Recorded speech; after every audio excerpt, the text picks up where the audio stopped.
I have just enough time to do this, okay? This is a plan for managing your diet, not losing weight, just managing your diet, that a hypnotist would use. Now, I'm not recommending this plan for you. I'm not a doctor. Check with your doctor. But it's an example of how a hypnotist would approach it, and it's an example of a system versus a goal. If you were just trying to lose weight the normal way, you might just try to use your willpower. Hypnotist would never tell you to use your willpower, because I don't think it exists. Here's how I would do it. I would break it into 3 parts.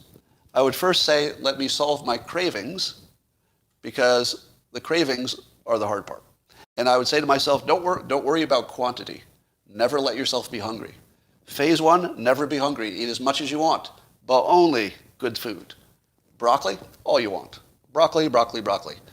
Lean meat, as much as you want. Forget about calories. In this phase, you're just trying to not eat chocolate, not eat sweets and stuff that will make you fat. That's all you're doing. There is no other objective of the first phase than to get rid of your cravings. Also, work on your sleep.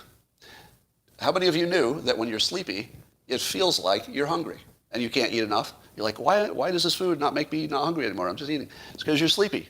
So to get rid of your cravings, eat good food as much as you want, and do not worry about quantity yet.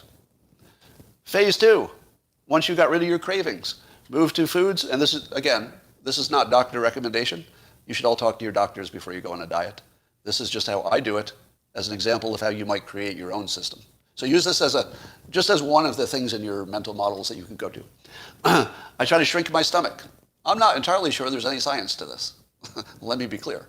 But it seems to me that if I go a few days without eating something of bulk, I feel as if physically my stomach has shrunk.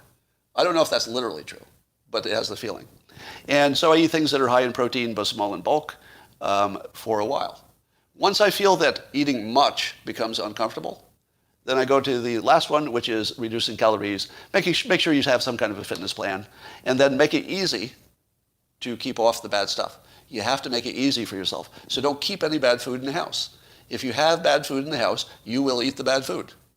So don't. Just don't keep it in the house. And then learn by A/B testing over time how to make this healthier food more tasty. On day 1 of becoming a healthy eater, it's hell because you don't know how to make anything taste good. But once you learn that a little lemon, a little soy sauce, a little salt and pepper can make just about anything taste interesting, you're all set. But you have to do that by A/B testing because your taste buds are different than everyone else's. So this system depends on using the mental part as your primary focus as opposed to willpower, which is actually an illusion. Nobody has willpower. Now, here are a couple other things a hypnotist would do. Some people say, don't look at the scales. Nope, look at the scales. Because that which is not measured is not managed. You should look at your scale every day. Yes, I get that muscle weighs blah, blah, blah. I don't care. Manage it by measuring it. If you don't measure it, your brain will not be committed. You need to see it, period. Anybody who gives you advice to not look at the scale is not thinking like a hypnotist, and I don't think that that's good advice. Number 2, some of you say, I'll do that diet, but I'll do a cheat day on the weekends. I get why you do it, because it makes you feel like it's easier to sacrifice. I strongly disagree with that. The hypnotist would say, once you've developed a habit, let's say the habit of getting rid of your cravings, you don't want them back. Do not let them back in. I'll tell you, Halloween is a tough time at my house because it takes me 2 months to get off Snickers candy bars, and there'll be this big barrel of them left over. You think I can resist them?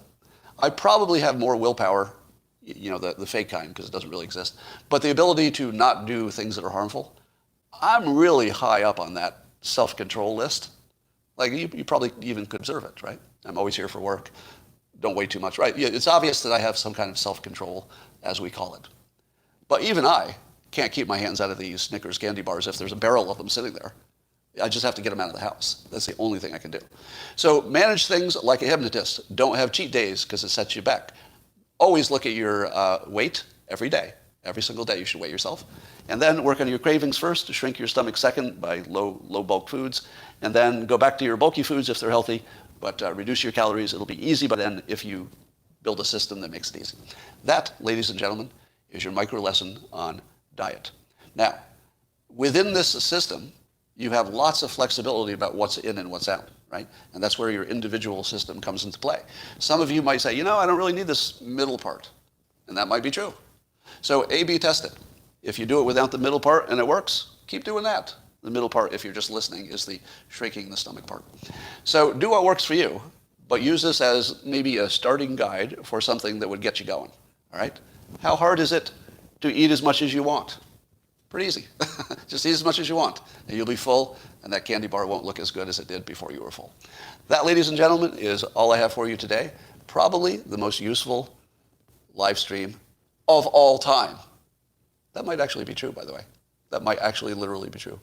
Because a lot of you are going to take this to heart and use it. I know that from history, because I've been promoting this from my book, How to Fail at Almost Everything and Still Win Big, with a few tweaks. So I know that people are using it successfully.